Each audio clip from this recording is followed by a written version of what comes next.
Buen día. No se olviden anotarse en el chat, por favor. Apellido paterno, materno y luego nombre, ¿ya? Bien, vamos a entrar ahora a la siguiente unidad que sería la administración de la demanda, o también le llaman pronóstico para la demanda o también pronóstico para la producción. Bien, es una de las primeras funciones, podríamos decir, del planeamiento y control de la producción, ¿no? Entonces, tenemos 5 funciones, dijimos, ¿no?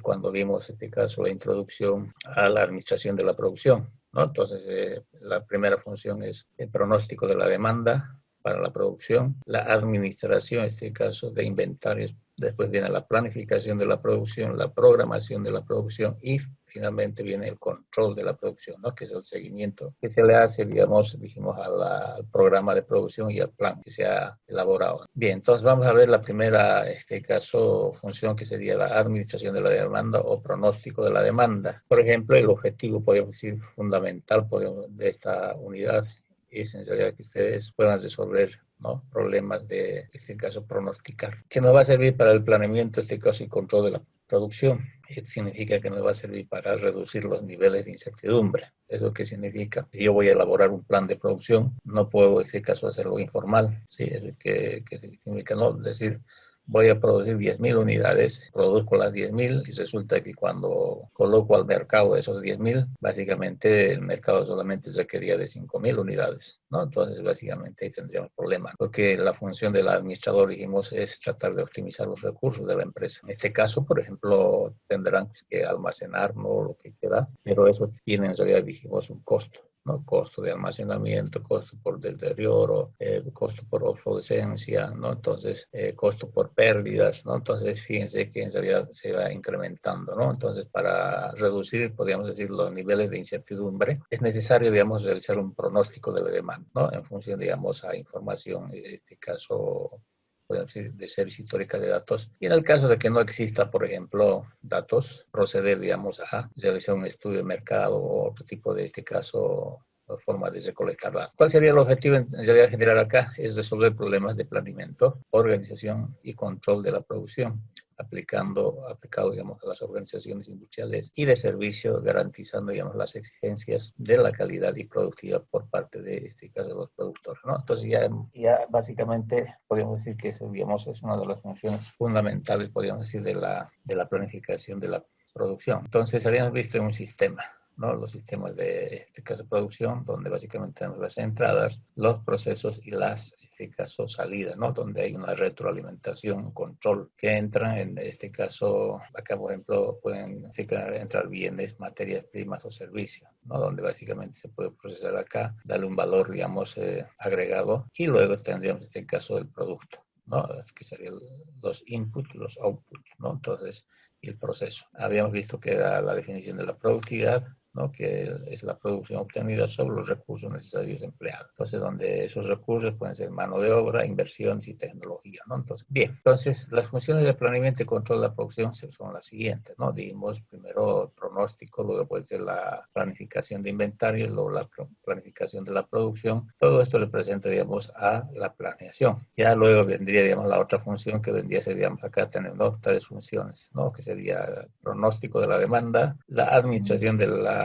los inventarios y, en este caso, el plan de producción, ¿no? Que sería, digamos, la parte de planificación. Y a la parte de organización correspondería, digamos, a la programación de la producción, ¿sí? O programación de operación, si ustedes quieren. Y finalmente tenemos el control de la, en este caso, producción, que es durante el lanzamiento, hacer el seguimiento y corrección, ¿no? Entonces, una vez que se identifica, digamos, algún problema, hay que corregir, ¿no? Entonces, básicamente serían, digamos, las funciones de planeamiento y control de la producción. Pronosticar, administrar los inventarios, planificar, programar y, en este caso, controlar la producción, ¿no? Entonces, serían las 5 funciones que se tienen. Entonces, dice acá, el planeamiento y control de la producción es la técnica de prever, dice, los pasos de una serie de operaciones separadas, teniendo que realizarlas con la máxima eficiencia en forma estandarizada en un lugar adecuado, ¿sí? Y momento oportuno, ¿no? Entonces, básicamente, esa es, digamos, definición de lo que viene a ser la planificación de la producción. Entonces, ahora entramos a lo que son los pronósticos de las ventas o de la demanda. Es un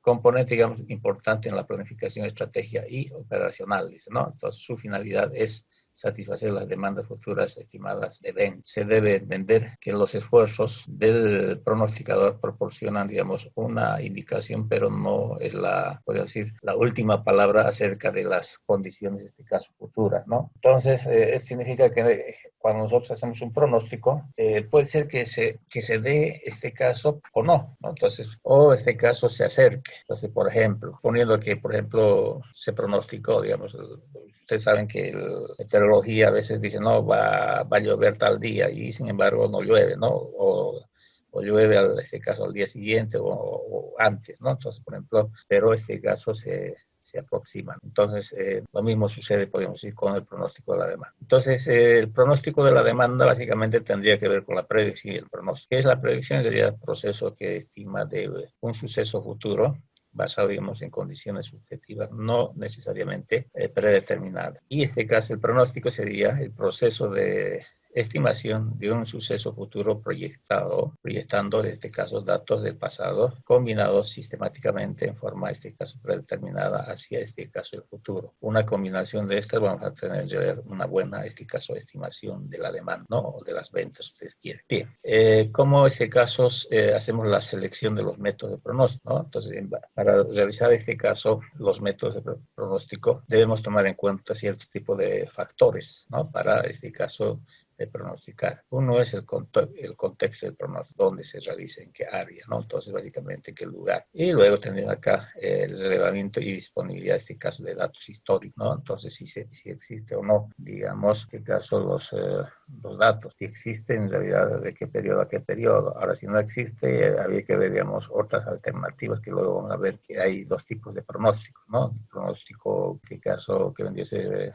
cuantitativo y cualitativo, ¿no? Entonces, básicamente, en función de eso, tendrá que tomarse decisiones, ¿no? El grado de exactitud deseado, ¿no? Entonces, ¿con qué grado de exactitud yo deseo? Ahí ustedes ya pueden determinar, ¿no? Por ejemplo, si van a trabajar con niveles de confianza, qué sé yo, ¿no? Entonces, la parte, podemos decir, estadística, ¿no? Y los niveles de riesgo con los cuales se va a ir, en este caso, trabajando, ¿no? Entonces, luego tendríamos acá el periodo de tiempo que se desea, en este caso, pronosticar. Tengo que definir.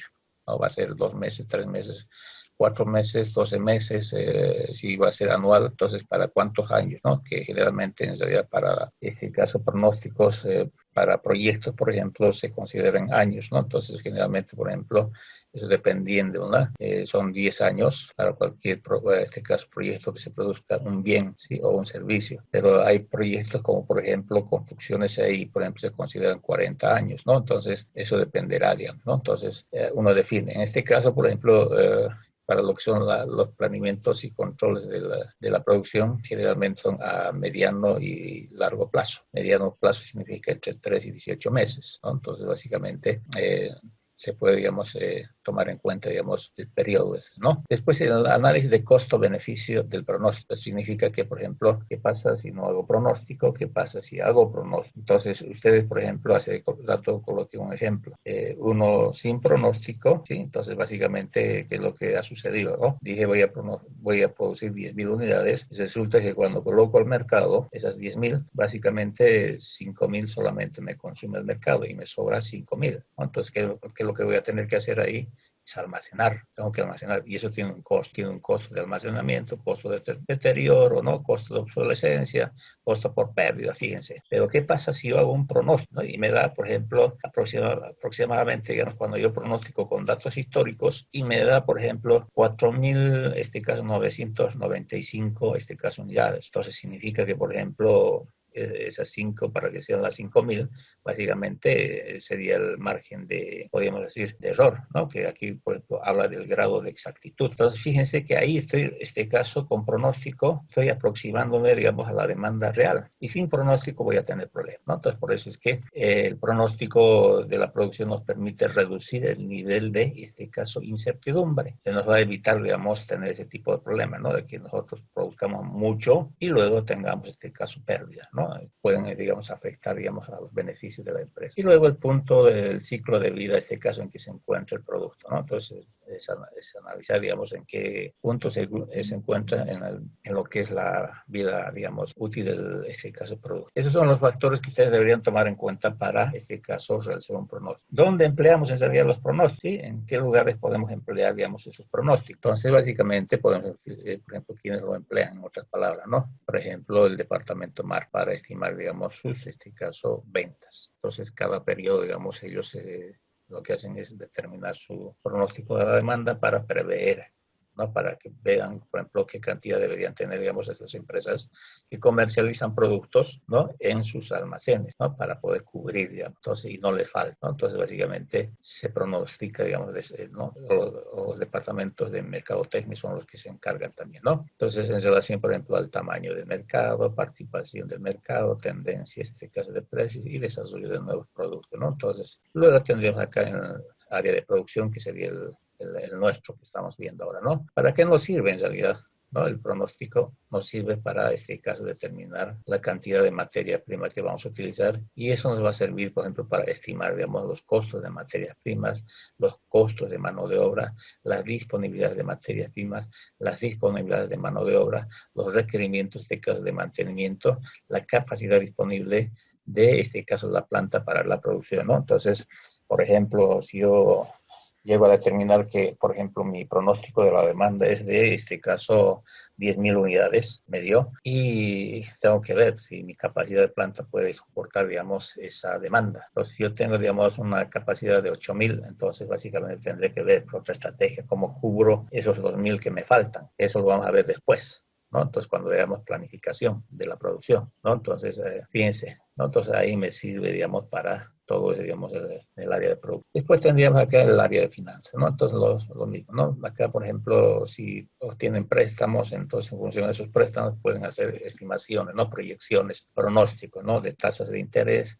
cuentas de pagos lentos, qué sé yo, ¿no? Entonces, las instituciones financieras, por ejemplo, los utilizan eso para ver cuál es el comportamiento, ¿no? De sus, en este caso, clientes en relación a eso. Después tenemos recursos humanos, también ahí en esa área, por ejemplo, se utiliza para qué, para determinar, por ejemplo, el número de trabajadores, la relación de personal, tendencias de ausentismo, tendencias de llegadas tardes, ¿no? Entonces pueden ir en este caso registrando y ver, por ejemplo, cuál ha sido el comportamiento, ¿no? Si ha ido creciendo, ha sido estable o ha ido decreciendo, qué sé yo, ¿no? Entonces, en función de eso, el Departamento de Recursos Humanos puede utilizar, digamos, esta herramienta para pronosticar. Y finalmente tendríamos la planeación estratégica, ¿no? Entonces, por ejemplo, factores económicos, como por ejemplo, cambios en los precios, costos, crecimiento de la línea de producto, ¿no? Entonces, básicamente tendrán que analizar, por ejemplo, cuál es la Producto Interno Bruto. En función a eso, tendrán que ver, por ejemplo, los índices de precios al consumidor, los precios, digamos, que se tienen, hacer proyecciones, ¿no? Entonces, básicamente, fíjense que ahí se utiliza, digamos, los pronósticos, ¿no? Entonces, fíjense, tiene una aplicación amplia, digamos, de lo que es este caso los pronósticos, ¿no? Entonces, que en muchos de los casos, por ejemplo, permite reducir los niveles de incertidumbre a, este caso, estas áreas donde básicamente funciona una organización. Bien, pasos para elaborar un pronóstico. Los pasos en realidad serían los siguientes. Primero, recolectamos datos, hacemos una recopilación de datos o acopio de datos. Eso significa, por ejemplo, si hay este caso series históricas de datos. Ahora, si no hay este caso de datos, lo que hay que hacer es, por ejemplo, una investigación de mercados u otra forma de obtener los datos. Entonces, eso va a depender mucho. Entonces, una vez que ustedes ya tienen los datos, ya sea mediante fuentes primarias o secundarias, básicamente el siguiente paso es la reducción y condensación de esos datos, ¿no? Eso podemos decir organizarlos de tal forma que nosotros podamos, en este caso, analizar para ver, digamos, qué tipo ya la organización o reducción básicamente consiste en que ustedes puedan, no sé, tabular, luego graficar y ver, por ejemplo, las tendencias que tienen, digamos, esos datos y ver cómo se puede, en este caso, condensar. La construcción del modelo. ¿Sí? Entonces, una vez que ya tienen ahí organizados sus datos, construyen en este caso un modelo de pronóstico y una vez que tienen este caso construido el modelo de pronóstico, hacen la extrapolación del modelo. ¿Esto qué significa? Por ejemplo, en el caso, por ejemplo, de que yo puedo utilizar varios modelos, por ejemplo, en el caso de una sola variable de los cuantitativos, por ejemplo, puede ser promedio aritmético simple, promedio móvil ponderado, suavización exponencial, series, en este caso, estacionales, ¿no? Entonces, básicamente tengo ahí varios modelos y lo que hago es, por ejemplo, de esos modelos tendré que ver, por ejemplo, cuál es el que mejor me puede hacer una estimación. Entonces selecciono en función, digamos, a lo que vendría a ser el control de pronóstico, ¿no? Entonces, básicamente tendríamos, ¿no? O otro tipo de herramientas como, por ejemplo, los modelos causales, ¿no? Que son los modelos de regresión y correlación, ¿no? Que tienen su forma, que después vamos a ir explicando cómo elegimos, digamos, qué modelo es el que mejor en caso, me va a estimar, ¿no? En este caso, el pronóstico. Entonces, de esa manera, uno tendrá que, en este caso, tomar en cuenta. Tipos de pronósticos que existen, hay dos, ¿no? Los pronósticos de tipo cualitativos y los pronósticos cuantitativos. En este caso, pronósticos cualitativos son de consenso de comité, ¿no? En este caso, el método Delphi, ¿no? Delphi. Y en este caso, hay, por ejemplo, encuestas a clientes o estudios de mercado, investigaciones de mercado. Entonces, en el caso este, por ejemplo, en los pronósticos que ustedes tienen acá, cualitativos, generalmente esto se utiliza cuando uno no dispone de series históricas de datos, ¿no? Entonces, acá esto lo utilizamos para cuando no tenemos datos, ¿no? Entonces, nos sirve para obtener, en este caso, información cuando no tenemos datos. Mientras que los pronósticos, en este caso, cuantitativos, lo usamos cuando tenemos una serie, en este caso, histórica de datos. Y hay modelos, por ejemplo, para una variable, para, este caso, pronosticar. Y ahí tenemos varios, ¿no? Entonces, por ejemplo, el promedio aritmético simple, el promedio móvil ponderado, promedio, en este caso, móvil, suavización exponencial, índices estacionales, ¿no? Entonces, ahí, por ejemplo, que todos son en realidad estadísticos. Entonces, se pronostica, dice que el valor futuro de la variable basado, digamos, en patrones establecidos en el pasado, ¿no? Entonces, básicamente en series históricas de datos. Entonces, vamos viendo ahí, por ejemplo, su comportamiento y a partir de ahí podemos ir, en este caso, proyectando. El otro sería los modelos causales, ¿sí? Que establecen, digamos, ¿sí? Para establecer, digamos, el pronóstico, que hace una relación entre dos o más variables. A una de ellas le llaman la variable dependiente y la otra la independiente, ¿no? Por ejemplo, Y en función, digamos, a X, ¿no? Entonces, básicamente ahí, y acá tendrían que trabajar, digamos, con los modelos de regresión y correlación, ¿no? Entonces, básicamente, eso es, digamos, la herramienta que se tiene. Bien. Entonces, dentro de lo que son, en este caso, los pronósticos tipo cuantitativos, acá, por ejemplo, estos pronósticos básicamente se van a basar, digamos, podríamos decir, por ejemplo, como si fuera un sistema de producción, también lo podemos tomar en cuenta, ¿no? Donde, por ejemplo, tendríamos que acá, por ejemplo, este sistema tendría, ¿no? En el caso del sistema de producción, dijimos entradas, procesos y, en este caso, salidas, ¿no? Y la retroalimentación. Acá también lo podemos tomar en cuenta desde ese punto de vista para productos existentes en el mercado con datos, en este caso, confiables, ¿no? Que serían, en este caso, series históricas de cada dato, ¿no? Entonces, ¿qué es lo que hacemos acá? Tenemos las ventas reales, ¿no? O la demanda, si ustedes quieren. Se transforma, ¿no? Hacemos la transformación, procesamiento, podemos decir, ¿no? En función, digamos, a modelos matemáticos, ¿no? Una vez que hemos transformado, digamos, vemos los varios modelos y podemos hacer un control, ¿no? Donde básicamente podemos ir viendo básicamente cuáles son, en este caso, podemos decir, las variaciones, ¿no? Aquel que tenga un menor error es el que tenemos que tomar en cuenta, ¿no? O caso contrario, buscamos otro modelo, ¿no? Hasta encontrar aquel que tenga, digamos, menor dispersión. Y ese es el que tenemos, en realidad, tenemos que, en este caso, utilizarlo como pronóstico, ¿no? Entonces, de esa manera funciona, digamos, podríamos decir, los métodos, en este caso, cuantitativos de pronóstico, donde dijimos acá, ¿no? Hay para una sola variable y hay para, este caso, dos o más variables, que serían los causales, ¿no? Entonces, básicamente, ¿qué es lo que hacemos acá? Lo que hacemos acá es básicamente seguir ese proceso. Entonces, los modelos de series de tiempos, básicamente, son aquellos que, por ejemplo, se registran, ¿no? Los datos en el tiempo. Entonces, usado cuando, en este caso, las variaciones son, en este caso, de tendencia constante, ¿no? Entonces, básicamente, ahí es donde se tiene, ¿no? Entonces, dentro de ellos tenemos, por ejemplo, el primer caso, podemos decir, modelo, que sería el promedio aritmético simple, que es, en realidad, ya ustedes lo conocen, estadística han visto, ¿no? La media aritmética. Entonces, ¿cuáles serían las características de este modelo? ¿Sí? En realidad, básicamente sería, ¿no? La media aritmética, ¿no? Es el conjunto de observaciones sobre el total de observaciones. Entonces acá dice, ¿no? Su característica sería el promedio de datos del pasado, en el cual las demandas anteriores tienen el mismo peso relativo, que eso es lo que en realidad han visto, digamos, en estadística, ¿no? A este caso, estos valores observados se le da el mismo peso, ¿no? En la media aritmética. El promedio representa, dice, el valor más probable, ¿no? Que sería, digamos, el que tenemos ahí, ¿no? Y no detecta, en este caso, cambios en el tiempo. Es muy, este caso, sensible, digamos, a los cambios. No detecta cambios en el tiempo, ¿eso qué significa? Por ejemplo, que es constante, ¿sí? Por ejemplo, yo encuentro, digamos, en el caso este, por ejemplo, encontramos para agosto, este caso para septiembre, ¿no? Pero para septiembre, octubre, noviembre, diciembre, por ejemplo, va a ser en este caso la misma cantidad demandada o pronosticada. Donde dice acá, ¿no? Donde dice acá la empresa, la canasta tiene los siguientes datos correspondientes a la demanda de los últimos 8 meses del 2015. Nosotros tenemos acá de enero a agosto. A partir de ello se pide elaborar, digamos, el pronóstico para el mes de septiembre. Entonces tenemos que calcular, ¿no? Entonces, utilizando, por ejemplo, el promedio aritmético simple. Pues, ¿qué es lo que hacemos simplemente acá? Lo que hacemos es determinar la media aritmética, nada más. Significa que acá agarramos los datos, los sumamos y los dividimos entre, en este caso, 8, que son 8 observaciones. Y nos va a dar acá, por ejemplo, 718,75, ¿no? Que sería, en este caso, la demanda para septiembre. Si quiero para, este caso, octubre, sería lo mismo. Para noviembre, lo mismo, ¿no? Entonces, esto es constante. ¿Sí? No detecta cambios en el tiempo, ¿no? Entonces, básicamente, permanece constante. Bien, la siguiente clase vamos a continuar